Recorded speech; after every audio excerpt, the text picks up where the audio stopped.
First, I want to say thanks for coming on, Chris. He's the senior editor of the Wolverine.com. A lot of exciting things to talk about because Michigan, other than the loss yesterday, Seton Hall in basketball, but their football season going better than expected as well. It's been a fun season to kind of pay attention to and watch it progress. So we wanted to get you on and talk about a couple of things and expectations for the rest of the season, off season, and what you've seen so far.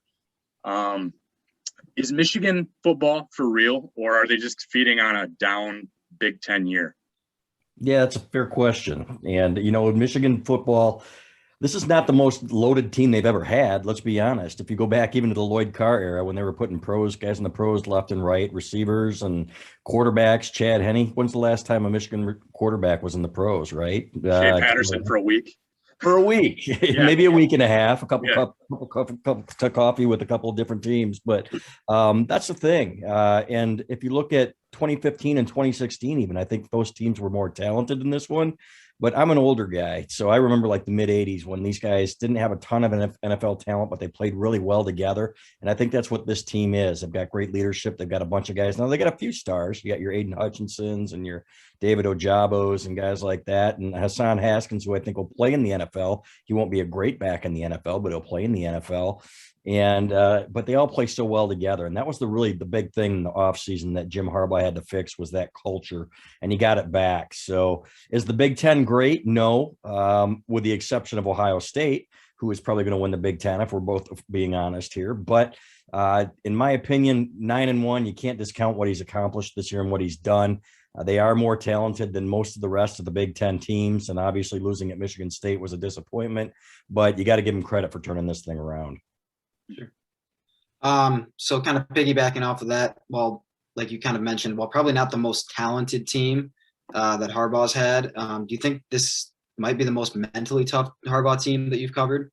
Without a doubt. And these guys don't seem to wilt. Let's be honest, man, winning at Wisconsin, at Nebraska at night, and at Penn State, those are three tough places to win. And I don't care what anybody says about Wisconsin being down or Nebraska being no good. I've spoken to people around the country who saw that atmosphere, that night game at Nebraska, and said that was a great win because that atmosphere was unbelievable, guys. It was almost like a whiteout at Penn State with how the crowd was into it. So to me, to be able to do that and to come back in two of those games, right, like they did when they got down late in the game, that just goes to show you that these guys are mentally tough and they are capable of making big plays when it matters. They did it at Nebraska with the defense. They did it at Penn State. After they got down by 3, they were able to come down and score the game-winning touchdown. And then even before that, the defense gets the stop on the field goal after the fumble, and they get the last stop of the game, and then they get to run the clock out in victory formation, guys. And it's been too long since we've seen that on a consistent basis. So I'll tell you what, if they somehow find a way, I think they'll beat Maryland. And if they somehow find a way to beat Ohio State, this will be a favorite team for a lot of people, I think, just because of that, because of how they rally around each other. And if you've seen some of the post-game videos and the locker room videos, it's been a lot of fun to watch. It's really an easy group to root for.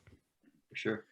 Yeah. And Cade McNamara, there's obviously a little bit of controversy early on in the season, but I think he's really kind of, he wrote an article about it. He's really started to come to his own and really start to take over as a leader for this team. We saw that last interview where he got emotional with Molly McGrath on the sideline. And, you love to see that from your quarterback. And despite the adversity, despite, the possible questions that JJ takes over, McNamara returns for one more year, and then the true freshman JJ McCarthy will also be looking to start next year.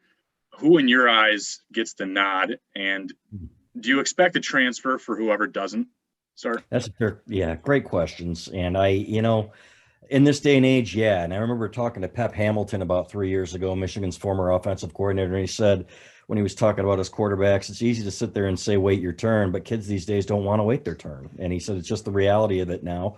Joe Milton, he was talking about, and Shea Patterson, some other guys, Dylan McCaffrey, 2 of those guys are gone. And that's the reality of college football in 2021. So if Cade McNamara were to finish out 10-1 or 11-1, say 11-1, go to the Big Ten championship game, he's going to be tough to replace. It's going to be one of those things where I think JJ McCarthy has to really, really prove in camp that he's the better quarterback. Now, we all know he's got the better measurables. He throws a better football. The downfield passing game, at least the ceiling for the downfield passing game would be much higher with him in there. but it's something. There's something to be said for being able to move the ball and drives and touchdowns, which is what McNamara is doing. So I do think it's going to be. I predicted a platoon, and I don't know if that would be enough to keep either guy happy. But I don't think you'll see one of them bail right away. I think they'll both stick it out next year, and then we'll see what happens. But it's good to have two quarterbacks, guys. We've seen how many quarterbacks get hurt in this day and age too. You'd love to see both of them stick it out, but you know that Tom Brady story just doesn't happen anymore, where he's sticking it out for 3 years and then playing two, splitting time and going on to be an outstanding NFL quarterback. I just don't think that's realistic anymore. Sure. So where do you see like the longer term trajectory of the program now? Because I know, after last year, everybody's like, oh, well, I mean, where do we go now? Do we fire Harbaugh? Do we start over? Do we blow the whole thing up?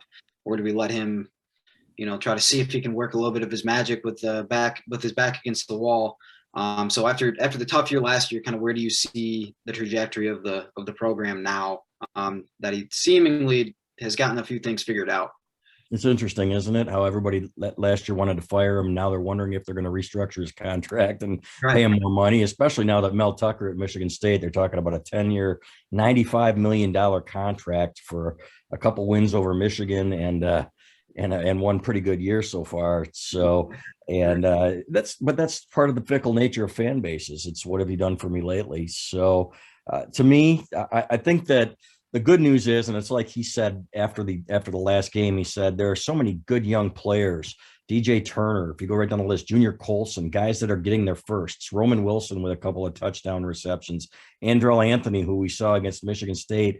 Cade McNamara is a redshirt freshman, guys, in class. So there's a lot of good young talent on this football team, and it seems to me like the upside is a lot higher than we would have thought last year. And they're developing players. Look at David Ojabo. This guy was a 3-star, and now he's projected as a top 10 draft pick. And you're hoping that he sticks around for another year. But man, if they're talking like that, would be wise of him to go. But in my opinion, they've turned this thing around, and they've got the leadership in place where they're going to be good for a while now. How good? They're not going to be Ohio State. They're not going to be Alabama. You're still going to have the core five or whatever it is in any given year that's going to be competing for titles because they hoard most of the talent. But I think they'll be competing at least going into that last weekend with a chance to capture a Big Ten East division title going against Ohio State. And I don't think we would have predicted that last year, guys, after that 2-4 season in which they just looked awful.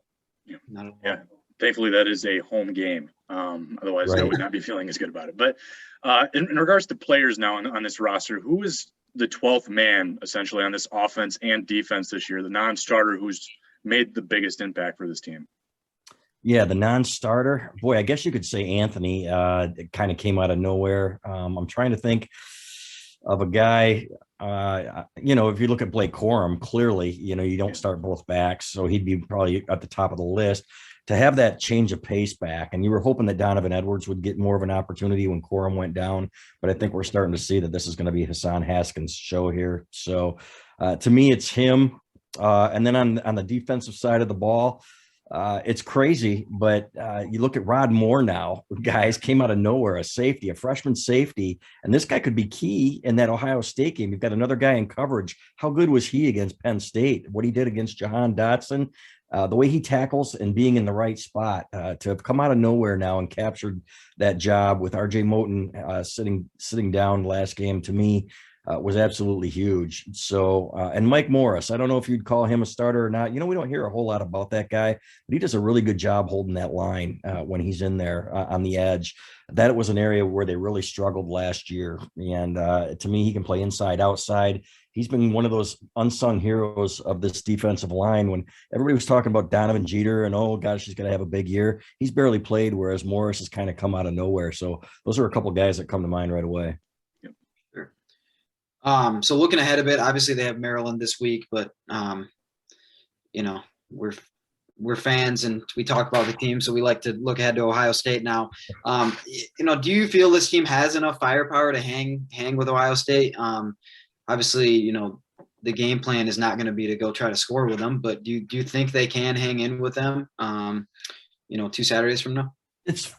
Yeah, you know what? I think they're better equipped now because of the way their defense plays. They're not going to be on an island with their receivers. You're not going to get crossing routed to death, right? And Don Brown did some great things here, and I've said that many times. But in those big games, they knew how to scheme him and get their athletes in space against the Michigan defensive backs and linebackers, and it was over. And to me, you've got to continue to do what you do. You can't just open it up and say, okay, we're going to match you score for score. You have to score points, and you can't kick field goals, but you've got to be able to control the clock and keep that offense off the field. So do I think they can? If I look at how Ohio State has struggled at Nebraska, for example, in that environment, Penn State gave them a game. Penn State, this isn't their best team, but they moved the ball a little bit. And Ohio State, I guess they held them to 33 points, and a lot of that was red zone difficulty. But to me, they're better equipped too. Do I think they'll win? No. Do I think it'll be a decent game? I do. And I would expect the line to open up as somewhere around 8 or 9. You look at, they're a 20-point favorite against a Michigan State team that beat Michigan, which is just crazy, but probably warranted the way they move the ball. So it's going to be up to those pass rushers, guys. It's going to be up to Ojabo and Hutchinson, your best players. This is something that Marcus Ray, Michigan's former safety, once told me. He said, you know why we always had a chance against those guys was because our best players played their best games in that game. That's something that hasn't happened in too long for Michigan in this game. Guys dropping passes or guys fumbling. We can go right down the list of the last 5 or 6 years of things that have gone wrong in that game, or guys that have not risen up and played their best game in that game. That needs to change, but I do believe that you're going to see that from this Michigan team, because I think these guys are ready to get that monkey off their back, just like that 2011 team did with all those seniors for the last time they beat them. For sure. You are getting me all sorts of fired up for November 27th, man. Yeah. So I kind of wanted to talk a little bit about draft, the NFL draft. You know, there's a lot of players that are going to go to the NFL. Aiden Hutchinson's potentially even a top 5 draft pick now, if not even top 3. Dax Hill's another guy. You know, Brad Hawkins, Ryan Hayes, Hassan Haskins, Josh Ross. They all go down the list. Stuber maybe. But I was thinking Ronnie Bell is another name that, you know, almost assuredly would join the NFL ranks after this year, except with his injury. Maybe he gets that medical year off. Is he like a sure shot to return next year? He's not a sure shot, but I'm thinking that he will return. He's got a lot to prove, and I think he's got an opportunity here, guys, to make some money. And if he comes back for another year, don't go and be a free agent. Come back and prove yourself again. Judging by that first game and what he did last year, this guy could have had a huge year here. He could have been a 1,000-yard guy. He's got the measurables. He's got the intangibles. He's a great football player, not just a great receiver, but a great football player and a great teammate. And from what we understand, there are boosters that are willing to put together NIL packages for a lot of these guys, legally, to try to get them to stay here for another year. And the name, image, and likeness thing, I think this is where that comes into play. So they're going to approach him, from what we understand, and say, hey, this is why it's to your benefit to stay. And I think he does. So, and that's exciting, because I think with Andrell Anthony and who, if he continues to progress, and Ronnie Bell, you've got a couple of guys there that would give you your best tandem since probably J.U. Chesson and Amara Darboh, and potentially even better. So I think they're better athletes in some ways. So here's hoping, and it'd be great to see him for one more year. We kind of got robbed this year, guys. Again, based on that first game, he looked like he was ready for a monster year. And just selfishly speaking, I'd love to see him back, because I think he's a great kid, and I think he's a great captain.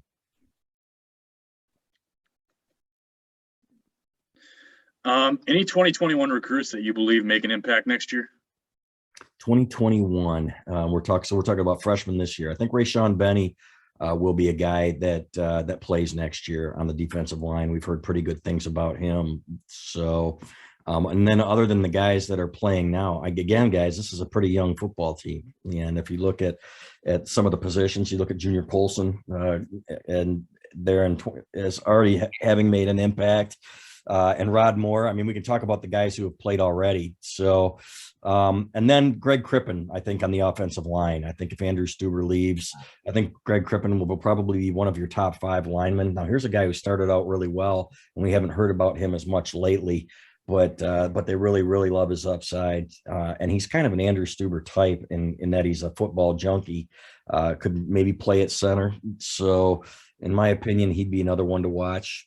And then after that, I'm thinking, if Louis Hansen's got mono. That's what people don't understand about it. Everybody keeps asking, what about the tight end that you guys were talking about in the preseason? Well, he had a big time injury in camp, and then he got mono, which I don't think a whole lot of people know about a month ago, but this guy's been killing it on the scout team. So as a tight end, I like him, especially if some of these other guys leave. We'll see what happens with Eric All. Again, I would expect them to try to put together an NIL package for him, but you just never know, right? These guys like to strike when the iron's hot. And we saw Eric All outrun a cornerback on that touchdown at Penn State where he was burning. And you know that the NFL loves measurables. So in my opinion, that would be one to watch. Sure. So I got hopefully this is a good question, but so which Michigan team of years past, this can be football, basketball, anything, has been like your favorite team to cover? It could be this team as well, but what team do you kind of pick as your favorite team that you've covered? Man, that's a great question. And I got to tell you, you guys probably know if you followed me at all, that I love the Beeline era in Michigan basketball. And that Trey Burke team that kind of got robbed in the championship game against Louisville was so much fun to cover because these kids were stars and they didn't really know it. And Trey Burke, for example, got all this attention, but he was always such a down-to-earth kid. And just a lot of fun just watching him from high school up through his progression as player of the year was amazing. And Mitch McGarry and those guys. Karis LeVert is one of the nicest kids you'd ever want to meet. And he had no clue. I think he kind of knew how good he was, but I don't know that he knew how good he was going to be and that he was going to sign such a huge deal like he did in the NBA. And to cover a team in the Final Four, guys, there's something special. The pageantry around a Final Four is amazing. I mean, you go down there. I was walking through the park in San Antonio, the second Final Four that we went to, and there's Maroon 5 on stage in the middle of a park playing a free concert. I'm thinking, I thought it was a knockoff band, and it was really Maroon 5. Now, I'm not a fan, but I can appreciate, when you're walking through the park and there's Adam Levine singing, 15 feet away from you, with thousands of people around. It was crazy. So that's a lot of fun. And I just love the camaraderie of the group, and I love the culture that he built there. And this team, this Michigan football team, has been my favorite to cover because there are no prima donnas, guys. And I'm not going to name names, but in the last 5 or 6 years, you've had guys out there that were more interested in their NFL success or what was coming next than winning for Michigan. They would sit out if they were banged up rather than try to play. And one thing that Jim Harbaugh said about this group, he said, we've got guys that we have to beg to stay off the field rather than beg to get them on. And I thought that was pretty telling, again, without going into details about who he was talking about, that you've got guys that really, really wanted to practice and play for their teammates. And watching Cade McNamara cry on the sidelines after that game about Andrew Vistardis, his center, and everything that he'd been through was pretty emotional and pretty powerful stuff, I thought. And just it really showed you how much these guys really care about each other. That's why I'm hoping, man, we're supposed to be unbiased journalists, quote unquote, but really hoping that these guys can find a way on November 27th to win these next 2 games and get to Indianapolis finally. Yeah, culture definitely feels different this year.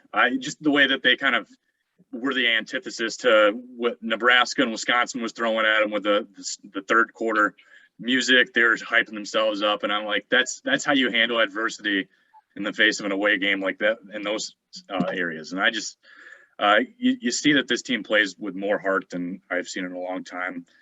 Defense looks good with Mike McDonald. I like the culture, and I feel like the direction is good. Like, I've put to rest my distaste of maybe Harbaugh's decisions in the past, but I like the direction of this team right now a lot, just based on what you said alone. Yeah, I agree. And it's, and I've always said, Michigan getting back depends on Jim Harbaugh getting his swagger back, and he lost it. And he said, no, I'm the same guy. But he wasn't. And you could look at him and you could see it. There was something missing, guys. He's got that fire back. He's in great shape. You can see it in his eyes. You can see it on the sidelines. The jackhammer, the return of the jackhammer. And that's what we signed up for when he came here. We thought, okay, we're getting one of the best coaches here in all of football, not just college football, but all of football. And that's what he was lauded as, right? That everybody thought that this guy is one of the best in the game. And he lost that for a while. Now, some of his decision making and some of the things, we're still going to pull our hair out a little bit from time to time, but you cannot question his players buying in and how hard they play for him this year, and really in a lot of the past years too. But I think he got away kind of from what worked for him at Stanford, and thinking that, okay, once you get trounced by Ohio State, maybe we have to change some things dramatically to be able to compete with them. And that might not be too far off. But in doing so, I think he kind of lost part of who he was and the identity of who Jim Harbaugh is. He's gotten that back, and it may not be sexy, guys, when it comes to offense. And you're talking about running the ball a lot, but you're talking about toughness too. Hassan Haskins and guys like that, and bullying people for 250 yards on the ground. There's something to be said for that too. You can win games that way. And I guess time will tell if you can win championships like that as well. For sure. Chris, really appreciate you coming on. Senior editor for the Wolverine.com. I believe the Wolverine.com is only $1 for the year right now to subscribe to. So definitely recommend listeners to check that out and check out Chris's work. He's a regular tweeter, and it's just always good content. Chris, we appreciate your diligence and your dedication to covering Michigan athletics, and just look forward to talking to you again, man. Anytime, guys, and thanks for having me. I really appreciate it. Yeah, appreciate care. It. Thank you. You bet. So take care, fellas. Yeah. Thanks for having me. Yeah, thank you. Take care.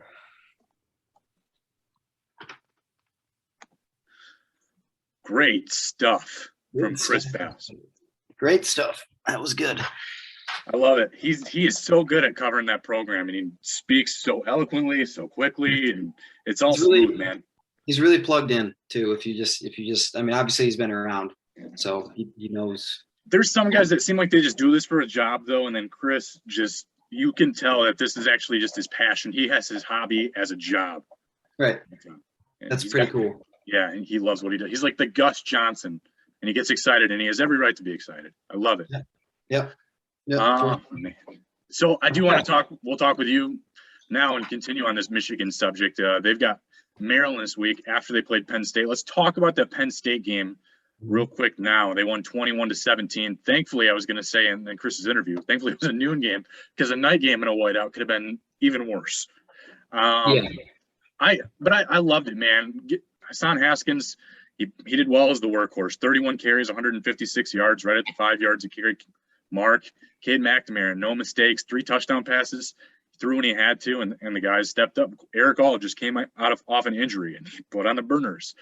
And it was just a really nice finish, because that defense stood tall. The pass rushers made the biggest impact. Aiden Hutchinson and Ajabo were constantly after him, while Hinton and Mozzie Smith and Mike Morris and Chris Jenkins were filling up the middle. Mm-hmm. So a lot of good things from that game. What were your favorite things to take away from that game? Pass rush was obviously rampant. It was pretty clear early on that they were not going to be able to handle Hutchinson and Ojabo. And they didn't. I mean, they combined Hutchinson had 3 sacks and a forced fumble. Ojabo had 2.5 sacks. This is as good of a tandem as you're going to find, probably the best tandem in the country. They're both over 10 sacks now. They both have a chance to break Michigan's single season record if they have some good games the last two weeks. So that was evident right away. McNamara's game, I mean, there's always going to be things that you point to, and we sort of hit on this with Chris a little bit. There's always going to be things where you're sitting there going, man, this could be more. He could be doing more. You see what, there's some misplays and not necessarily outright mistakes, but just like plays that aren't made that are probably there, especially when you rewatch a game and you're not, angry at everything when you're watching a game as a fan, but when you can sit there and actually rewatch the game, you do notice, things that are outright misses. But he just plays mistake-free football. I mean, obviously he had the fumble. I don't really put that one on him. He was hit from the blind side, so that one's not really on. I mean, I don't really know what else you want him to do on that one. 3 touchdown passes, like you said. Great throw on that first one to Roman Wilson. Really diagnosed the coverage right away. He even said after the game, he's like, he goes, I wasn't expecting them to be in that look, but we practiced against that look, but maybe not with that play specifically. So I knew exactly where I was going to throw the ball before the snap. So he's just a really smart guy. Doesn't make a lot of mistakes, hardly any like outright gaffes in that game. He's not going to kill you. So that would be my other take. And then my third take is kind of where Chris kind of mentioned it is, this team is just a little bit different. And it's the culture is kind of showing, the culture shift is kind of showing now in these games. Yes, the Michigan State loss, it sucks because they probably should be undefeated at this point, in the top 4 in the country already, and just rolling along here. But this team, there's just this mental fortitude that they have where I don't sit there when we're down. When we were down, like, I was frustrated and I didn't feel great about it necessarily with the team, coming back down the field after Penn State took the lead. But I didn't feel like the last few, 3 or 4 years either. I felt like, okay, I don't think that we're going to outright make a mistake. We're not going to throw a pick here. We're not going to, just completely implode here. I felt good about it. We had enough time. I felt like, we had the game still in control, when in years past it was more of, okay, well, who's going to make the next mistake? Who's going to really falter under this pressure? And I think a lot of that has to go with the culture of this team. This team is together. This team does not flinch. Harbaugh said it like 4 or 5 times after in the press conference post game. He said this team does not flinch when they're faced with adversity. The frustrating thing if you're a fan is they were probably good enough in that game to where they shouldn't have had that adversity. So those are the things that, you can nitpick on, but, you really can't complain a whole lot about a road win at Penn State, a Penn State team that's probably better than the record. If Sean Clifford never gets hurt, then they're probably, and if PJ Mustipher never gets hurt for them up front, they're probably, 1 or 2 losses. They definitely don't lose to Iowa. And then they probably give even Ohio State. They probably beat Illinois. They definitely beat Illinois. That was the strangest loss maybe of the college football season. We got to watch that together. It was such a bonding moment. That was incredible. But that's a good team that they went on the road and beat, and they have not played well at Penn State at all in the past, few years. They've kicked the crap out of Penn State a few times at home, but they have not played well at Penn State. Yes, most of the time it's been a night game, but it's still not an easy place to play regardless. And by all accounts, it was a crazy environment. Our fans were loud, and they held strong in the face of adversity and came up big. And I don't think you can really say enough about, the shift in culture, because in years past that just would not have happened. And Chris kind of alluded to it. Years past, I don't know if these guys were really all in for Michigan. I think everybody, he's not going to name names, and I don't really have any kind of insider information or anything, but you could just tell by the way they were playing on the field. You had guys, it's like, there was nobody that was just doing everything they possibly could to win for Michigan. It was more, hey, I'm doing everything I possibly can to get into the NFL, right? And you're always going to have some of that. You're always going to have a portion of that where guys are looking towards the NFL, but it always seemed like, it's like, man, why are guys sitting out with just a twisted ankle, like just a bum, these basic nicks and bruises, injuries, when it's like, look, a team player, a guy who's on the field to play for Michigan, is not going to sit out. So it's really good to see them kind of get back to that. This team reminds me of Harbaugh's first team with Michigan. With Jake Rudock, yeah. Rudock, not flashy.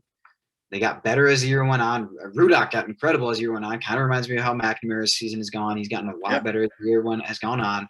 And it's just now kind of a team that's sort of firing I wouldn't say firing on all cylinders, because they did have the hiccup against Michigan State, which same thing happened in 2015.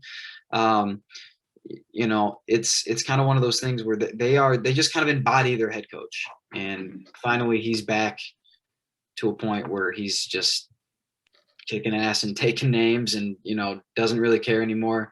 And he's gotten it to the point where this is what the Jim Harbaugh football program is supposed to look like at Michigan.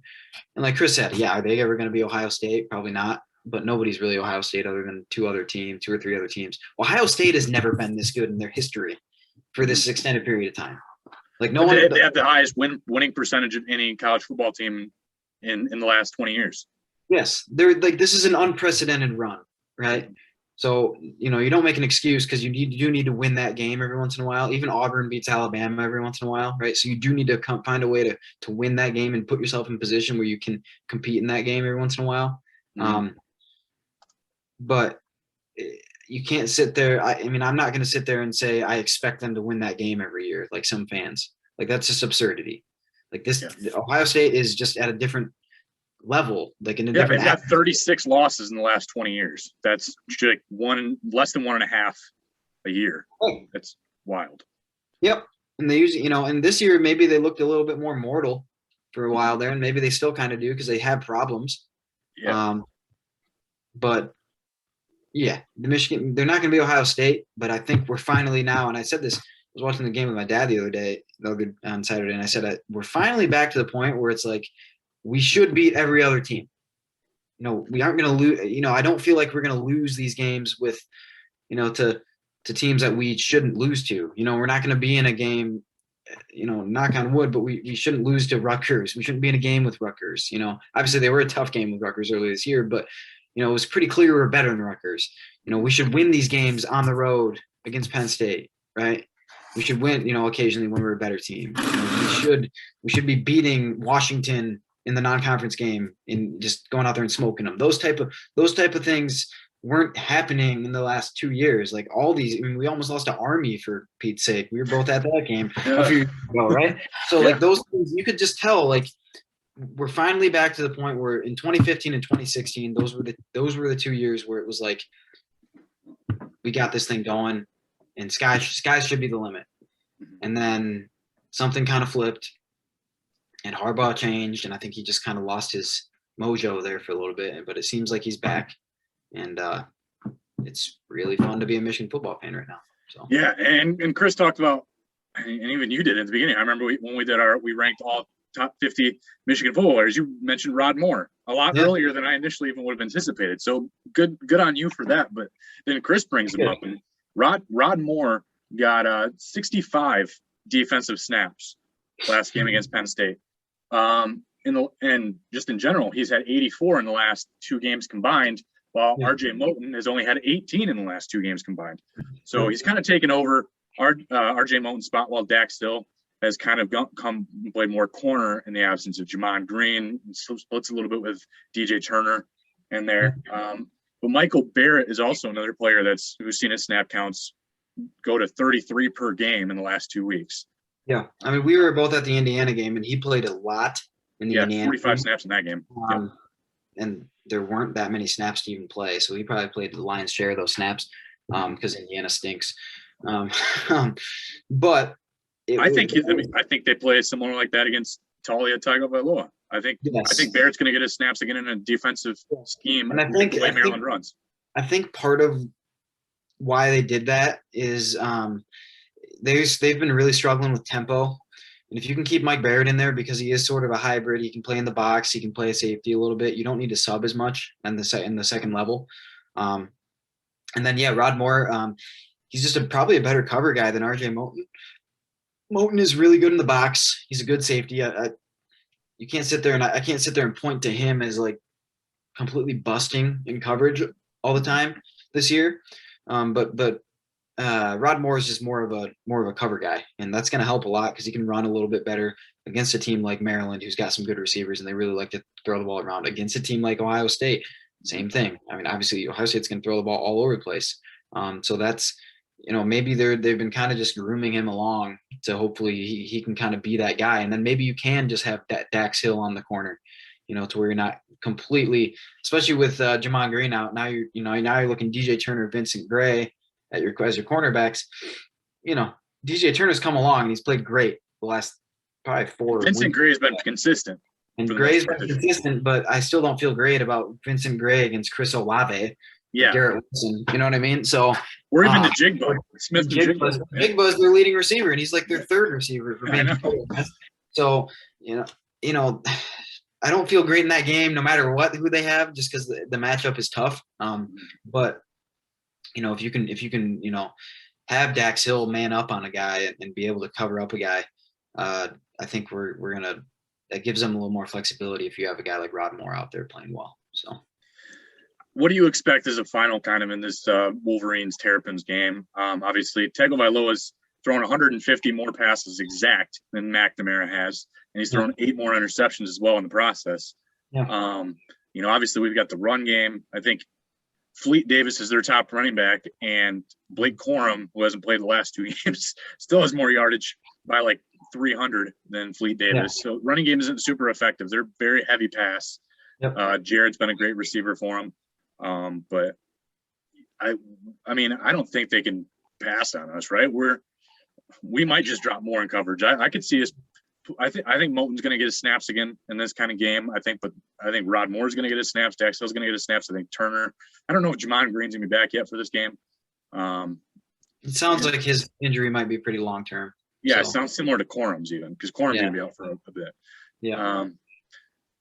But yeah, I expect more heavy secondary sets just because they are a more pass heavy offense, and I think I think we're gonna pressure. I mean, I would expect another chance for Ojabo and Hutchinson to feast here. Tagovailoa is probably a little more. Well, I don't even say he's more mobile because Sean Clifford was running. He can around. run, and he's still banged up. He was banged up that whole game and still running around. Yeah. So I expect a couple a sack each at least, maybe more. We'll see. But I do. Michigan's going to be able to score on this team. So I really kind of feel this plays out a lot like the Michigan State Maryland game, other than because I feel like Maryland will score a few points. Like they can sneak up on you and score. Yeah, they average 27 a game. Yeah, they have some good athletes. So I feel like it's going to be like a 42-20 game. That's how I feel. Maybe 35-20, something like that. It's at Maryland, so. Not that that's a raucous environment or anything like that. Michigan's actually traditionally played pretty well there. I don't really, your worry is that we're looking ahead, right? And even Aiden Hutchinson admitted, he's like, that's going to be pretty hard not to. Because this was right after the Penn State game when they asked him about it. But, he even said, it's going to be really hard not to. We've been preparing for the Ohio State game the whole season, right? That's going to be something that I worry about. And you don't really want to come out flat on the road. But what I'm hoping is that they're able to just kind of impose their will. The style of play Michigan plays on offense can kind of dictate how this game goes against a team that they're obviously better than. So if they're able to just, run the football, don't turn the ball over, just kind of take care of business and wear them down in the second half. I feel like, just get out of there with as few injuries and the win as possible is the idea. So, I think it's going to be I think for that reason, I'm probably leaning more towards like a 31-20 game or something. Okay. I think Michigan runs a pretty vanilla offense just to try to just show the least amount, because I think they're going to break out a couple of tricks against Ohio State. I think that's going to be their best bets. They're saving some of their best for last.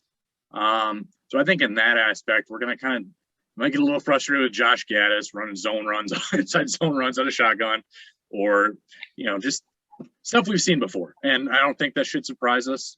I think we should be okay with kind of whatever they're running, because we also have to anticipate the fact, like you said, they are going to look ahead.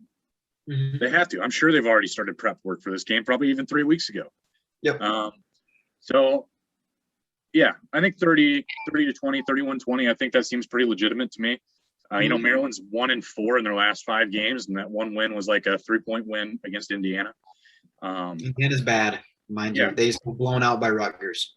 Yeah, but they've also played their last 5. I mean, it's been Michigan State, it's been Penn State, it's been Minnesota, who's seemed to pick up things a little bit, and it's been Ohio State. So they've run the gauntlet too. But they've gotten cranked in pretty much all of those games against those teams. So I think that it should be a similar outcome. I think even if we're not looking ahead, we got to win this game by more than 10 points. But a dub's a dub, and I look forward to talking next week, obviously, about Ohio State, Michigan preview as well. And then the motivation for the team should be: look, I mean, this is a 10-win season. Even if you lose to Ohio State, that's an incredible feat. That'd be Harbaugh's 4th 10-win season. So people can kind of shut up. I mean, I've always been a Harbaugh, not a hater at all. Like I've always pretty much taken his side on it. Because it's like, look, guys, like I don't know, you're not gonna go 12-0. Like it's just not gonna happen. Not in a 20-year span where Ohio State is unbelievable. Exactly. And yes, the frustration has been his game, some of his games against Michigan State, but he lost on a fluke his first season. He barely lost when he had maybe his worst team in 2017, beyond last year. And then he lost last year on some craziness too. So this year was nuts, right? So it's not like he's really, Michigan State's probably better than they have been in a really long time now too, in the last 10 years or so too. So, and they've capitalized before that on a really down Michigan team, when they were going through Hoke and Rich Rod and all that. So it's kind of one of those things where it's like, look, you take this program to from where it was when Harbaugh took over, and you get them 4 10-win seasons in his first 7 years. Yeah. That's pretty good. That's better than most. That's better than pretty much anybody else is going to be able to do. Actually, I guarantee it's better than anybody else is going to be able to do. He's a good football coach. Yeah, I don't think Rich Rod ever got us 2 10-win seasons. I don't even know. Did he get us to 10? He got us 10 once, I think. 7 was his best. 7 was his highest? I feel like 3 years. Okay. Hoke's first year, we won 11 games. I know, yeah. Then they played Virginia Tech in the Sugar Bowl with Brendan Gibbons. They won 11 games that year because they won the Sugar Bowl. That was Hoke's first year, and that's the most wins we've had since Lloyd Carr. Lloyd Carr, yeah. Yeah, I mean, Harbaugh's gone 10-3 a couple times. The 10-win season in 2016 was disappointing because of the way it ended. And they should have been 11-0 because they going into Ohio State, and they probably should have beaten Ohio State. JT was short. I wanted to say that in the interview. Full disclosure. But full disclosure, though, but was JT short? Yeah, I know that was going to be my question if we had more time. But yeah, that'll be fun. We look forward to talking about Ohio State preview next week, and hopefully a nice Michigan win as well. But we are going to